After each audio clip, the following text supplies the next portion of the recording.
கிறிஸ்துவுக்குள் பிரியமுள்ள சகோதர சகோதரிகளே, பலன் தரும் தேவன் எபிசோட் 1649 கர்த்தரை துதிக்கிறேன், மகிமைப்படுத்துகிறேன். இந்த நாளிலும் ஏசாயா தீர்க்கதரிசியினுடைய புஸ்தகம் 32 அதிகாரம் 9வது வசனத்தை நான் உங்களுக்காக வாசிக்கின்றேன்.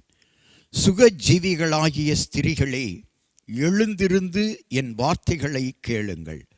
நிர்விசாரமான குமாரத்திகளே, என் வசனத்திற்கு செவி கொடுங்கள். ஆண்டவர் ஸ்திரீகளுக்காக இந்த வார்த்தையை சொல்லுகிறார்.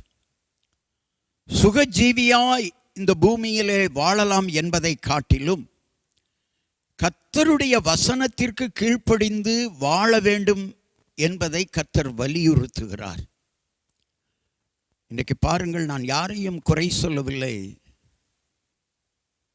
திருமண பெண் அலங்காரம் என்று சொன்னால் 3 மணி நேரம் அந்த பெண் அல்லது அந்த மாப்பிள்ளை அலங்காரம் செய்கிற இடத்தில் அலங்காரம் பண்ணி கொள்ளுகிறார்கள். அதே நேரத்தில் அவர்கள் திருமண ஆராதனையில் 3 மணி நேரம் 4 மணி நேரம் போதகர் ஆராதனை நடத்தினால் அவர்கள் மாத்திரமல்ல, வந்திருக்கிற ஜனங்களும் எரிச்சல் அடைகிறார்கள். சினிமா தியேட்டரில் நான் கிறிஸ்தவர்களை மாத்திரம் சொல்லுகிறேன். சினிமா தியேட்டரில் 3 மணி நேரம் உட்கார்ந்து சினிமா பார்க்கிறார்கள்.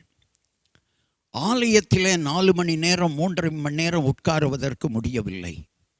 டிவி 3 மணி நேரம் பார்க்கிறார்கள். இதெல்லாம் ஏன் சொல்லுகிறேன் என்று சொன்னால், கிறிஸ்தவர்களுக்கு சுக ஜீவியமாக வாழ வேண்டும் என்ற உலகபூர்வமான காரியங்கள் அவர்கள் உள்ளத்திலே வந்துவிட்டது. எனவே ஆண்டவர் எச்சரிக்கையாக சொல்லுகிறார், சுக ஜீவிகளாகிய ஸ்திரீகளே, வசனத்திற்காக நீங்கள் நேரத்தை செலவிடுங்கள்.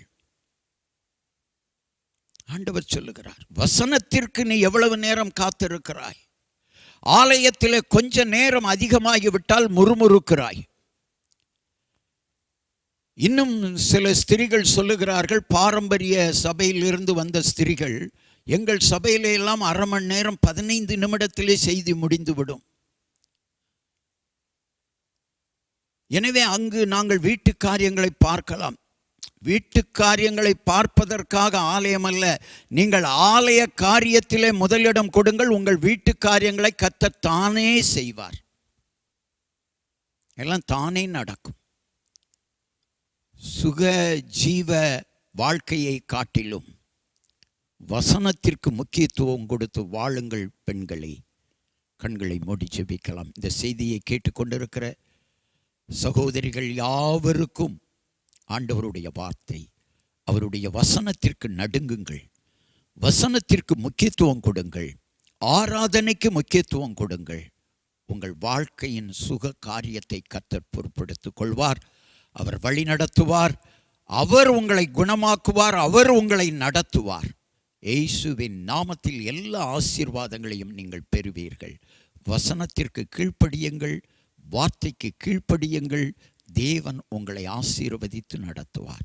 இயேசு கிறிஸ்துவின் நாமத்தில் ஜெபிக்கிறேன் பிதாவே, ஆமென்.